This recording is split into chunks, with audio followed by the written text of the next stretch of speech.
Hey, what's cracking everybody? Welcome back to Computer Games Hardware. Today on the channel, we're looking at AMD's newest Adrenalin drivers, 24.2.1. These drivers came out around a week ago. Sorry, I didn't get right onto it. I just needed a little break. I've got a lot of stuff going on, but let's get into it. We've got a great one for you today, guys. We're going to look at some new feature highlights, some known issues, some fixed issues, and some important notes today during the drivers. We're also going to look at the performance and see how they're playing out. Were they improvement over the previous drivers? Let's get straight into it. Alright guys, first up in the new feature highlights, we've got some game support for Skull and Bones, which has been touted by Ubisoft as the first AAA title. Unfortunately, the reviews for this one haven't sort of matched the hype, but there you go. We've got some new game support for that, so it should run smoothly on AMD graphics card. There's also some new game support for Nightingale, which is good to see as well. Good to see that a couple of titles are being included in AMD's suite of games and FSR3 and all that good stuff. Alright, next up in the new feature highlights, there is expanded Vulkan extension support. So AMD have gone in and they've improved the Vulkan support for shaders, stuttering, all sorts of things. There's a whole list of them and you can click into it.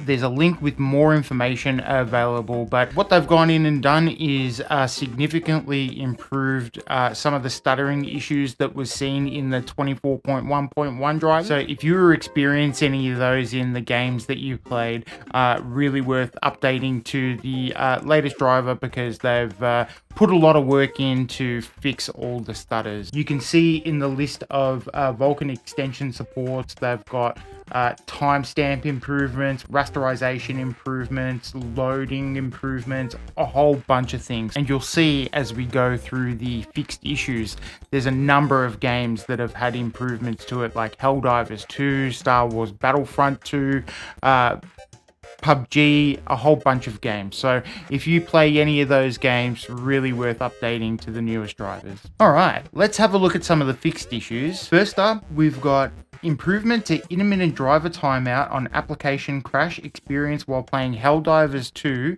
on AMD Radeon RX 7000 series GPU. AMD is continuing to investigate additional reports of driver timeouts and application crashes while playing Helldivers 2. Hang in there if you're still experiencing these stutters.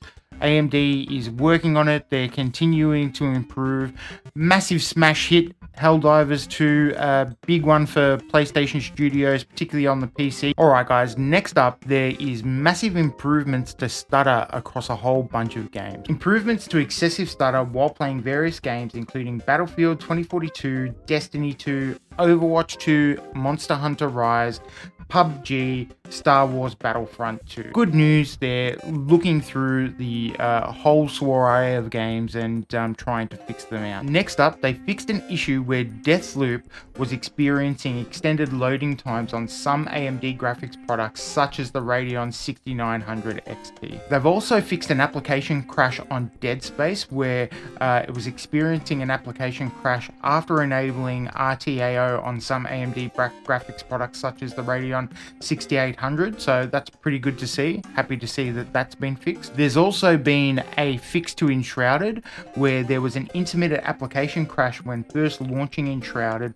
or changing the anti-aliasing settings on Radeon 7000 series graphics products. They've also fixed some of the shadows that might appear bright or reflections that might be missing while playing Enshrouded on Radeon 7000 series graphics products. Fantastic game. If you're interested in Enshrouded, check up above there for my review / impressions of the game. They also fixed an issue where HDR settings may intermittently fail to take effect while playing certain games such as Like a Dragon Infinite Wealth. They also fixed an issue where there was driver timeouts and intermittent crashes while playing Counter-Strike 2 with FSR enabled on some AMD graphics products such as the Radeon RX 79000 XTX. They also fixed an issue with some Vulkan titles where the graphics API metric may be incorrectly being reported as DirectX 12, so that's been fixed on Vulkan games. There was an issue with Parsec where after a reboot, the host application might experience a crash on some graphics products such as the 7900 XTX, and they also fixed a Microsoft Teams issue that was reported a while back where during Microsoft Team meetings, the camera may intermittently display looped footage on some AMD products such as the Ryzen 7 7840U processor. So those APUs were having a couple of glitches in Teams and productive video conferencing APIs, so that's been fixed. They fixed an issue with the Oculus Rift S where it was displaying a green tint on some AMD products like the RX 7000 series GPUs. So that's good to see that they fixed that. AMD have also been working hard on fluid motion frames, and they've fixed an issue where fluid motion frames may be inaccurately displaying on select hybrid graphics configurations, particularly in systems where one of the devices lacks support for fluid motion frames. Fluid motion frames must be supported on the graphics card that you're using. So if you have integrated and discrete graphics in your system, like an APU or whatever the case may be, make sure you're using the dedicated graphics card that you want fluid motion frames to work on. AMD also fixed an issue where mouse lag or stutter may be observed when selecting the discrete GPU as the primary display adapter on certain mobile systems such as the AMD Ryzen 9 6900HS mobile processor paired with an AMD Radeon RX 6800S mobile GPU. So if you have that very specific configuration, they've made that fix for you for mouse lag and stutter, so that's good to see as well. So obviously a whole ton of stuff. They've been working hard to improve the overall stuttering in games and performance on these drivers, so that's really good to see. All right, next up guys, we've got some known issues. First up, intermittent driver timeout or application crash may be experienced while playing Helldivers 2 with 100% GPU utilization on some AMD graphics products such as the Radeon 7900 XTX. So just be careful of that. You might want to drop down your settings a little bit so you're not utilizing 100% of the GPU, or even drop resolution, see if that might help, but they're working on it. Unfortunately, they haven't put a time on that one, but they did previously say that they're working on stuttering fixes for Helldivers 2. Next up, we have intermittent application crash or driver timeout that may be observed while playing StarCraft 2 on Radeon 7000 series GPUs. Intermittent application crash or driver timeout may be observed while playing Overwatch 2 with Radeon Boost enabled on RX 6000 series and above series GPUs. Users experienced in this are recommended to turn off Radeon Boost as a temporary workaround.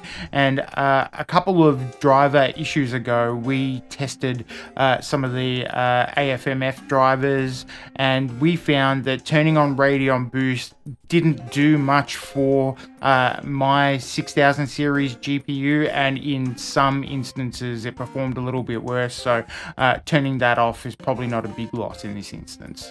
Next up, there's an issue where World of Warcraft might experience an extended initial loading times with DirectX 12 API on some graphics products such as the Radeon 6800. Alright, check this one out guys, this is a really weird one. Shader caching may fail for Windows usernames containing accented characters. The good news is that they're looking to resolve this issue by the next driver update. So if you're experiencing that, please let me know, because that is so weird that usernames containing accented characters would be, affected by shader caching. Anyway, there you go. All right, next up we have performance metrics may incorrectly report values while a game is minimized. Resolution targeted for the next update as well, so 24.3.1. And so we shouldn't have to wait too long for that one. That's probably coming at the end of the month. AMD Smart Access Video may be incorrectly reported as available on some systems with the Parsec virtual display driver installed. So if you're using Parsec, it might say that Smart Access Video is available when it's not really. So that'll be a small subset of this audience, I would assume. Performance drop may be observed while using some DirectML workloads such as Topaz AI.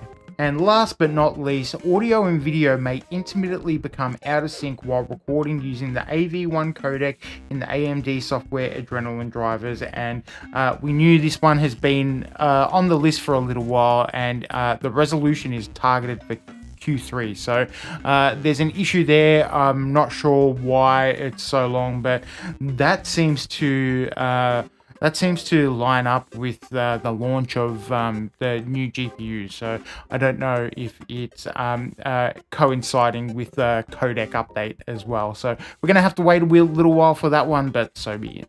Alright, we're almost there, guys, so thank you very much for watching. I just want to say a big hello to all our subscribers. If you're not subscribed yet, get subscribed. We've also got social medias. You can find us on TikTok, Instagram, Threads, all bunch of places. Just look into the video details and you'll find all the links to our socials. Big thank you to all our new subscribers.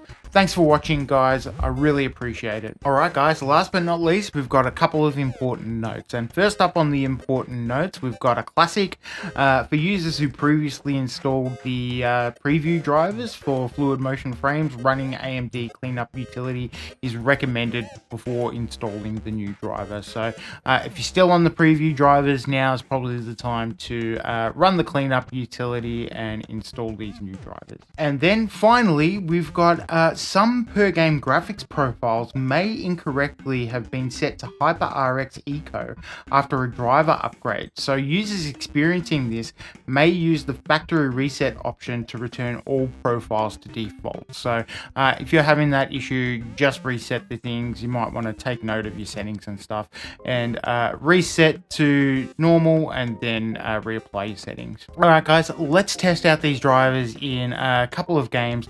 From my experience, they've been running pretty smooth, so let's have a look at some of the games.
Alright guys, for me, all in all, pretty good drivers, games running smoothly, having a good time using these ones. So I sort of love these incremental updates which don't overhaul anything. We had a big overhaul in drivers and stuttering issues, and while the fluid motion frames and all these new features have been implemented, so that's really good to see.